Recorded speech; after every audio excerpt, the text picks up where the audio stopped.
सास जैसा पति। कई औरतों की ख्वाहिश होती है कि वो सिर्फ अपने पति के साथ रहे, क्योंकि सास की झिक झिक किसे पसंद है। एकता की सास साथ नहीं रहती, सिर्फ पति और वो। लेकिन क्या है एकता की जिंदगी बिना सास के? देखिए। अरे, अरे एकता, क्या है? रोज लेट उठती हो। कभी तो वक्त पर उठा करो। हाँ लेकिन उठना क्यों है वक्त पर? 8 बजे तो उठ जाती हूँ मैं। देखो एकता, ये नहीं चलेगा। सुबह 6 बजे उठा करो। खाने में थोड़ी वैरायटी बनाओ और घर को साफ सुथरा रखो ना। अरे अरे अरे, जो मुंह में आ रहा है बोले जा रहे हो। क्या मेरा घर गंदा रहता है? कितना साफ रखती हूँ। खाने में भी हमेशा मैंने अच्छी चीजें बनाई हैं। और फिर ये 6 बजे उठने की जिद क्यों? देखो, मैं नहीं जानता। बस 7 बजे तक घर के मंदिर में दिया जल जाना चाहिए। एकता बेचारी करती भी क्या, पति की बात माननी भी तो जरूरी होती है। एक दिन एकता सुबह पूजा करके पति को प्रसाद देने कमरे में जाती है, तो पति अपनी माँ से फोन पर बात कर रहा है। हाँ माँ, मैंने तो साफ बोल दिया। सुबह 6 बजे उठना है, नहा कर ही किचन में जाना है और 7 बजे तक मंदिर में दिया जल जाना चाहिए। आ रही होगी चाय लेकर। चलिए मैं रखता हूँ माँ, बाय। बेचारी एकता ने पति का ये रूप तो सोचा ही नहीं था। वो पति से कहती है, सुनिए, अब सारा काम हो चुका है घर पर, क्या करूं? मुझे कुछ देर के लिए मेरी सहेली सौम्या उसके घर छोड़ दीजिए। अरे कैसी बात करती हो कि घर पर कुछ काम करने को नहीं है? होली आ रही है, बाजार से आलू ले आओ, पापड़ बनाओ, नमकीन बनाओ, दही बड़े बनाओ। सब कुछ आज ही बनाना है? अरे अब मन कर रहा है कि सहेली के घर जाऊं तो जाऊंगी ना मैं। आप नहीं ले जाएंगे तो कैब से चली जाऊंगी। अरे अरे, ये क्या बात होती है?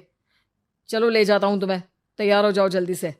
कैब की धमकी तो ऐसे दे रही हो जैसे माँ ने दरवाजे में कैब खड़ी कर रखी हो, विथ ड्राइवर। बढ़िया आई कैब वाली। हाय रे एकता की किस्मत।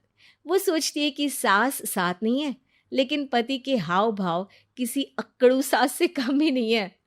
पति एकता को सहेली के घर छोड़कर कहता है, अच्छा सुनो, वक्त पर घर चली जाना और शाम को गर्मा गर्म पुलाव खाऊंगा मैं। बनाकर पहले ही मत रख देना। और हाँ, रायता भी बना लेना। हाँ जी हाँ, फिलहाल क्या मैं अंदर जा सकती हूँ? नाश्ता पेट भर करा दिया, दोपहर का खाना भी पैक कर दिया। पहले जो खाया है उसे तो पचा लो, दिन का खा लो, अभी से रात के खाने की चिंता में बाल न जड़ जाए कहीं। पति को एकता की बात पर गुस्सा तो बहुत आता है, लेकिन ऑफिस में देरी के कारण वो कुछ नहीं कहता। एकता सहेली के पास जाती है, जहां सास बहू बैठकर गप्पे लड़ा रही होती है। हाय सौम्या। नमस्ते आंटी जी। अरे वाह एकता बेटा, बड़े समय बाद देखी, कैसी हो? अच्छी हूँ आंटी जी। घर का सारा काम हो गया था, बोर हो रही थी, सोचा सौम्या से मिलती चलूं। हाँ हाँ बच्चों, तुम लोग बैठकर गप्पे लड़ाओ। मैं तुम लोगों के लिए नाश्ते पानी का इंतजाम करती हूँ। सास ये बोलकर किचन में चली जाती है। अरे एकता, कैसे आना हुआ? थोड़ी परेशान सी भी लग रही है, सब ठीक तो है ना? अरे यार, कहाँ ठीक हूँ। ना सोने मिलता है, ना अपने मन का कोई काम करने मिलता है। बस सुबह 6 बजे से किचन और रात के 12 बजे तक घर का काम। मेरी तो कमर ही टूट रही है। अरे क्यों मजाक कर रही है? तेरे तो मजे हैं। अकेली रहती है पति के साथ, न कोई सास न ससुर, न आस पड़ोस से मतलब। हम लोगों की सोच, जॉइंट फैमिली है, कितनी परेशानी होती है। अरे रहने देना, वो तो दिख रहा है कि कितनी परेशान है तू। सास किचन का काम कर रही है और तू सहेली से गप्पे। ऐसा कहाँ होता है यार। हाँ वैसे तू बोल तो सही रही है।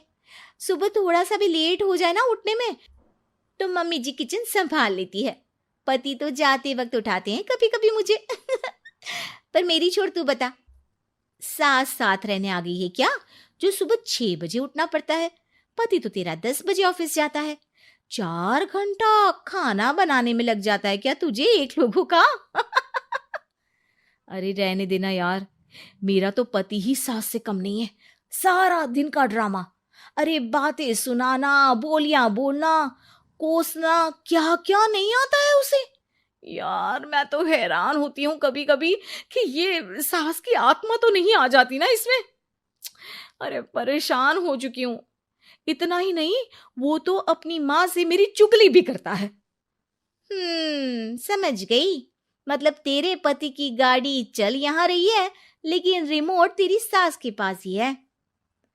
अरे अब जो समझ, रिमोट है या कंट्रोल है, बस मेरा तो मुश्किल हो रहा है यहाँ रहना। सोच रही हूँ 2-4 महीने के लिए मायके चली जाऊं। क्या करेगी? 2-4-10 महीने बाद तो आना ही है ना यहाँ पर। तो क्या करूं, तलाक दे दूं क्या? अरे ये कोई सोल्यूशन नहीं है। तू अपने पति को सुधार भी तो सकती है। कैसे कैसे सुधारूं? सौम्या उसके कान में कुछ कहती है, जिसे सुन एकता खुश हो जाती है। अगले रोज, हाय रे, मेरी तो टांगे ही नहीं चल रही है। हाय हाय हाय, बहुत दर्द हो रहा है भगवान। अरे क्या हुआ एकता, रुको मैं माँ से पूछता हूँ। लेकिन पति जैसे ही माँ से बात करके एकता के पास आता है। क्या नौटंकी है ये, क्यों रो रही हो? अरे कोशिश करो ना उठने की। ये काम से बचने के लिए जो नाटक है ना, बंद कर दो, वरना माँ आ जाएगी यहाँ पर। एकता की तो मानो मन मुराद पूरी हो गई। अरे हाँ हाँ, तो बुला लो ना उन्हें, जल्दी से बुला लो। मैं 4-5 दिनों के लिए आराम करना चाहती हूँ, चल तो सकती नहीं हूँ। खाना पीना कैसे होगा? अब क्या था, सासू माँ आ जाती है एकता के घर। सासू माँ, मुझे ये हमेशा बताते हैं कि आप कितनी हार्ड वर्किंग है।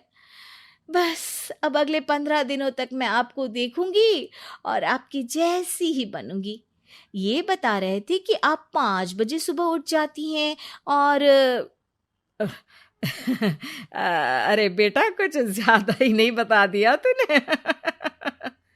अब नहीं माँ, मैं चाहता हूं कि ये आपकी तरह तौर तरीके सीखे, जैसा आप मुझे बताती है ना।